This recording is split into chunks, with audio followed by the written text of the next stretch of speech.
So I guess we can go ahead and get started. The first thing we do is send the tripper through time.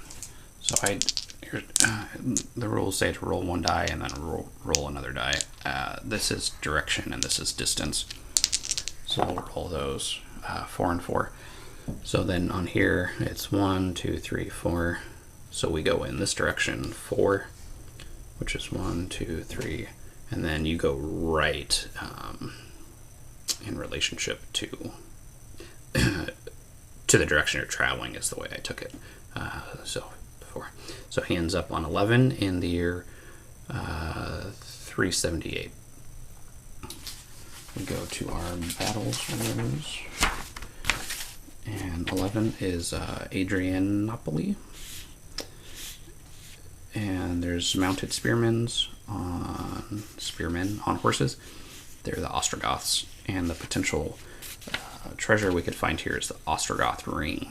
So part of what I was saying with the item chits, I feel like if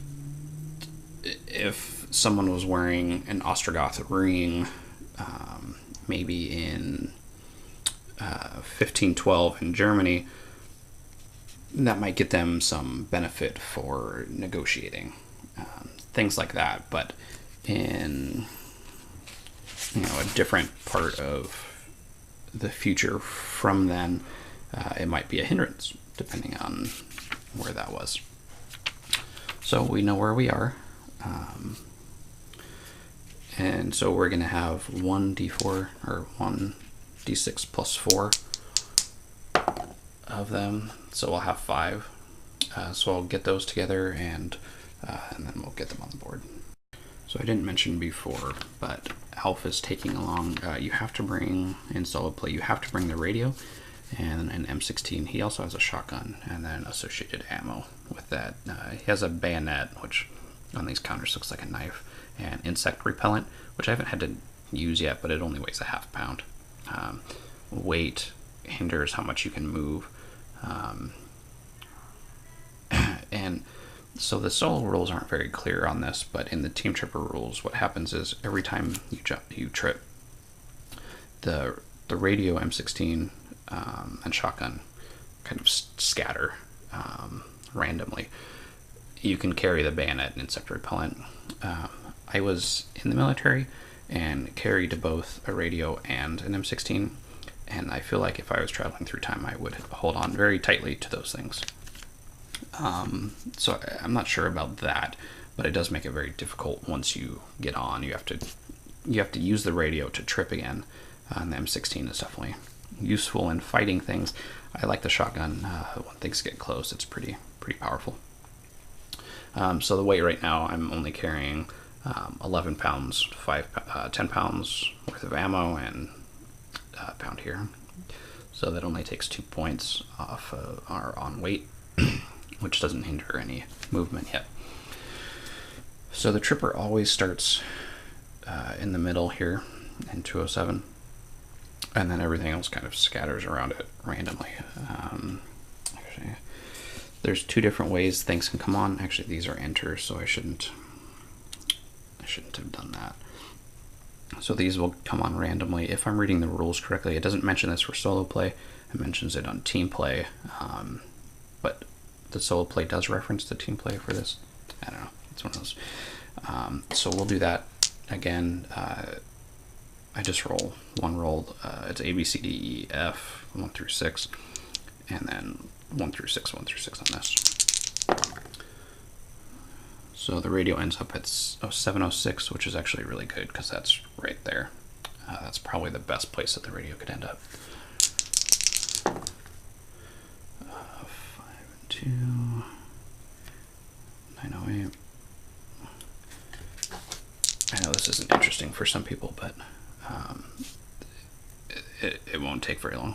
904 for this, and so then the enemies can come on either, it's called random or enter. Enter, you roll a die and there's small chunks of the border that they can come in on, or random where they just kind of scatter, which is why I had them stacked like that. I didn't check that. So we'll roll to see where they come on.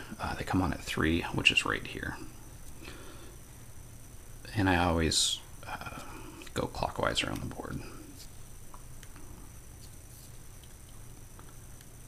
If there were more soldiers than spaces on there, we'd roll another die and they would end up wherever. So the turn breaks down as the time travel stage, which we just did, and then there's sub-stages, or the battle stage with sub-stages within it, until the Tripper goes out again and there's another time travel phase. So it goes Tripper, and then soldiers, and then cleanup, more or less. The first turn, the soldiers don't get to do anything. They're, I guess, stunned by this flash of light and this person appearing.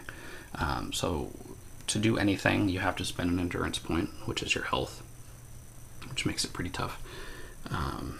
And I have 4 movement. If you want more movement for each space you move, you would spend another endurance point.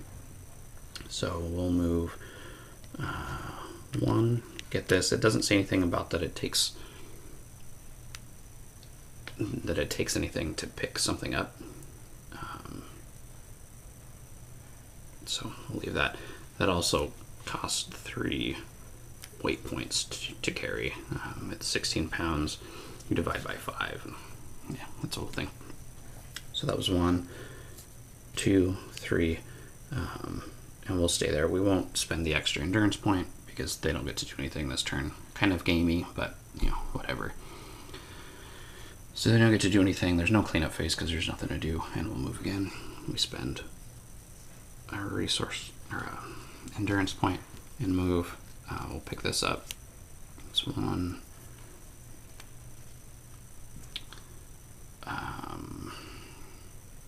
2, 3, 4. If you're within 3 hexes of these guys, they have an easier time detecting you. I guess not detecting, but moving toward you. They're more apt to move toward you and attack you, which we don't want to do.